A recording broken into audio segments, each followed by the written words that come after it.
Hi travelers, welcome back to the channel. In today's video, I'm going to show you how to set up your camera to take pictures of the northern lights, but also stick around to the very end and I'm going to talk about how you can actually take these tips in practice, and I'm going to talk about an exclusive tour to Yellowknife in the Northwest Territories of Canada coming up this winter. So stick around and I hope you enjoy the tutorial. Okay, the first step in taking pictures of the Aurora Borealis northern lights is to make sure your camera can go to manual. So you're going to want to switch your camera to manual setting, and then also to set your lens to manual focus, and make sure if your camera does have a flash that setting is turned off, because you're going to be shooting these pictures in the dark. You don't want your flash to go off. You're probably wondering why we're using manual settings.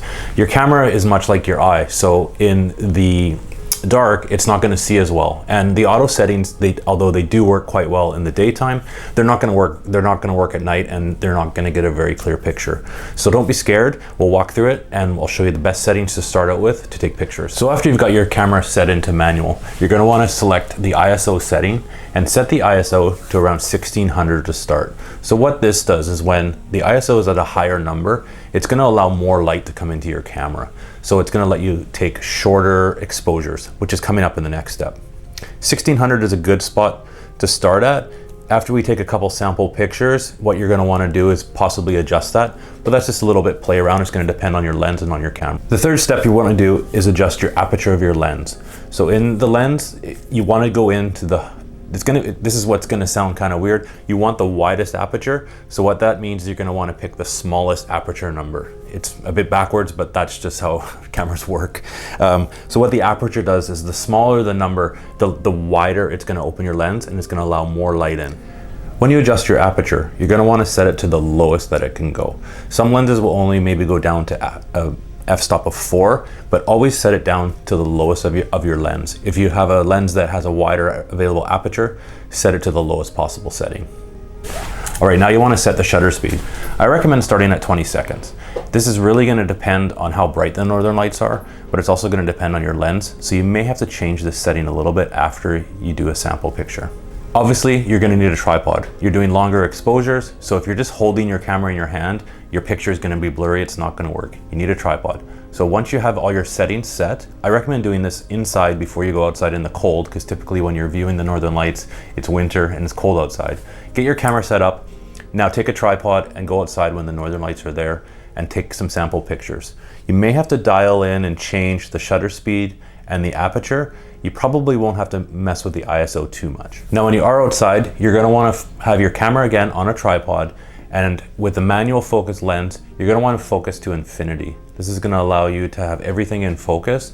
So what you want to do is look through the viewfinder. You'll probably see stars, because to see the northern lights, it's going to be a clear night. If you can see stars, try focusing on some of the stars to get a nice pin sharp image of the star. That way you'll have a clear image of the Aurora Borealis when it's in the sky. All right, last step. Hit the shutter. You may want to set up on your shutter is to have a 2-second delay. That way you can press the shutter, take your hands off everything so it's steady, and then it will take the photo. All right, that's it. This is a tutorial. So hopefully you found these useful. I do recommend going out beforehand, before you're going out to view the Aurora Borealis.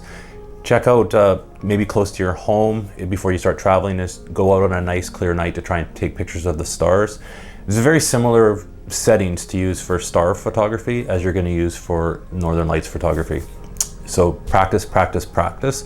Another kind of thing I do recommend bringing along is take a small flashlight. Sometimes it's really hard to see the settings on your camera, even if you have a screen. It's nice to have a little flashlight with you so you can see what you're doing out in the dark, and obviously dress for the weather. All right, thanks for watching the tutorial. If you did find it useful, it helps me out. Hit the like button below. It lets me know that everybody likes the videos, and I'll keep doing things that people like watching. All right, on to the tour.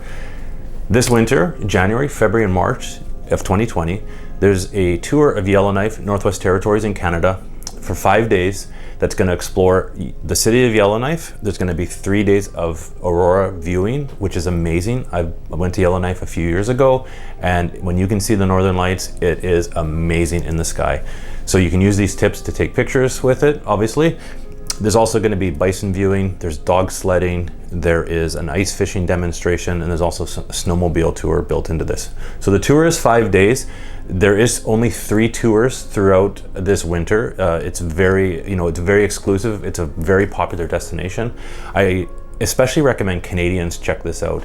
It might sound weird for a Canadian to go somewhere cold in the winter when we're trying to usually escape the winter and head somewhere south to Mexico, but this opportunity to see Yellowknife, the people are so friendly. There's some amazing restaurants there. Just seeing the Northern Lights is a bucket list experience. I think you should really check it out. So I'll leave more information on the tour in the description below, and also my contact information. If you wanted to get more information on the tour, shoot me an email, leave me a comment, and I can send you all the details. Like I said, it's very limited. There's only 3 tours this year.